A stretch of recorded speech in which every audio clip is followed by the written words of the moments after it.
I've got several things I'd like to go over with you today regarding your research paper, research notes, evaluating your sources, and getting information inside and outside the library. So if you turn to page 96 in your textbook, bottom half of the page talks about research notes. This is going to be crucial to your paper. Don't just find a source and read it or watch the video and then go on to your next source. You've got to take notes while you're doing this. So I've got a piece of information at the bottom of the page there. So I said, make sure you've got all the information from each of your sources. So number one, books. You're going to have to, let's say you borrow from the library, it's not your book. So copy down this crucial bit of information there, the author, the title, the publisher, all that kind of stuff. If it's a magazine or newspaper, you've got to do the same thing again. Who's the author? What pages did you use? That page information is crucial because I'm going to ask you to have at least one of your sources have pages so that you can show me you know how to use parenthetical references the correct way. The only way you can do that is to make sure you've got down the page numbers for your source. If it's a website, number three, make sure you look for the date. A lot of the websites have dates.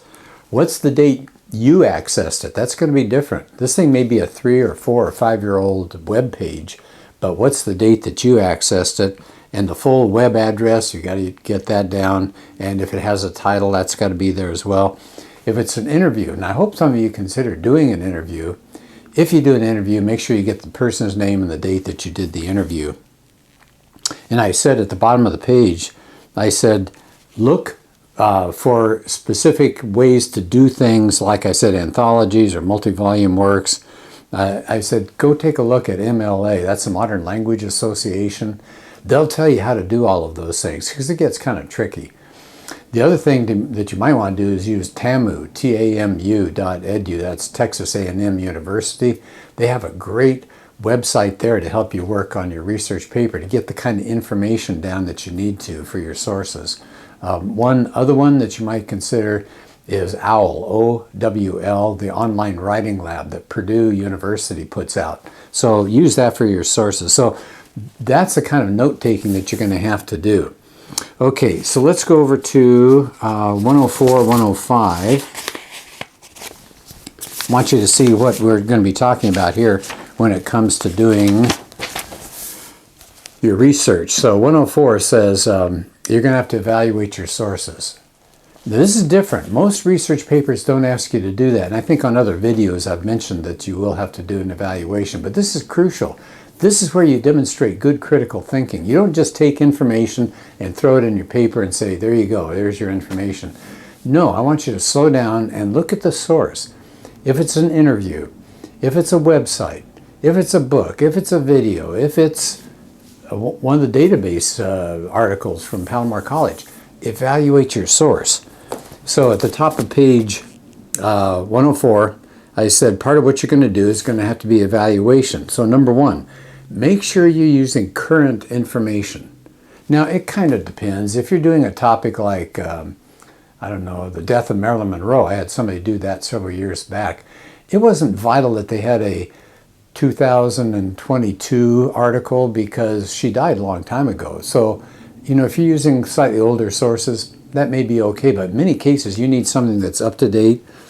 The second thing I said there under number one is make sure that it's a respected piece of information. How do you know? Find out who's putting it out.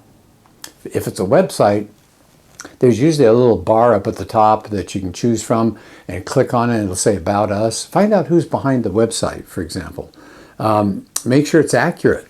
How are you going to know if it's accurate? Well, if you have several sources that are talking about your topic, whatever the topic is, you're going to soon find out who is saying what as far as the reliability of all of this goes. So make sure the information is reliable, and you'll know that by reading about the authors, reading about the website, find out something about that. And as you begin to find more and more information, you'll find out if these sources are reliable. Are they reporting pretty much the same kind of information? Or is one coming up with completely contrary information that you're not sure is so accurate? Sufficient. Did it give you enough information? So evaluate it. Did it leave you wanting more and it just didn't have it there? Was it easy to use? Think about going on the net. You look at the internet and you come across this website. I've seen some that are so hard to navigate. They're very confusing. It's kind of pieces all over the place. So make sure it's something that's easy to use. And I said, look, number 2, look for bias. How would you recognize bias? That means a slanted approach. How would you recognize that? I said, but look at the preface. If there's an article leading up to your article that somebody else wrote, or a compliment about the book, did anybody else recommend it? I mean, just look at all this stuff here and decide whether or not there's bias. Is somebody pushing an agenda as they wrote this piece, or they did the interview, or whatever it is? Okay, so there you go. There's evaluation. If you flip over a little bit more, evaluation is on 105. And I won't go through all of this, but please answer these kinds of questions, because it's titled at the top. Can you see the fine print there? Evaluating online sources. So a lot of you are going to be using online things.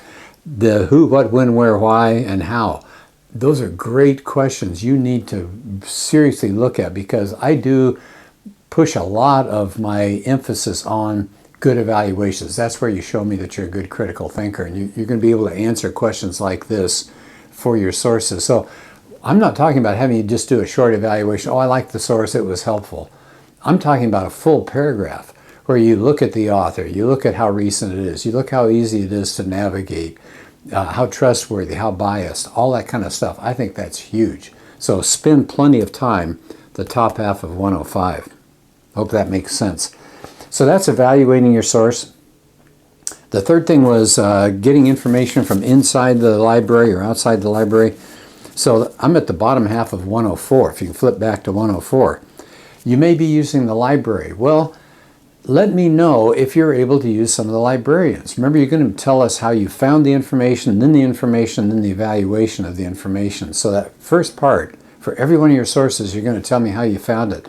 If you're using the library, you've got a great staff to work with there. So tell me if you actually had a chance to talk to them. How hard was it to find the material you wanted? How easy was it to work with the people there, and so on. Now, you may be getting a lot of your information from outside the library. That's the very bottom of 104.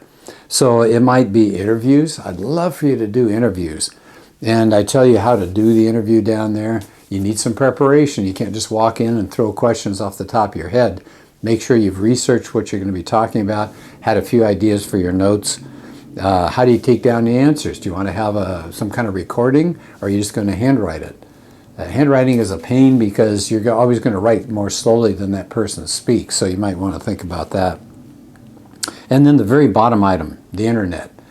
You're going to be using the internet outside the library, so there are all sorts of ways to get information. So I hope this helps you. Take really good notes. You want to have plenty of information. You don't want to have me look at it and say, well, you only have one paragraph. You read a whole book and you have one paragraph? And you go, oh, now I got to go back and find that book. I don't know if it's on the shelf anymore. So take good notes. Take plenty of good notes as you're creating this research paper. Okay, so I hope that helps you. One more time, we were looking at the notes that you need.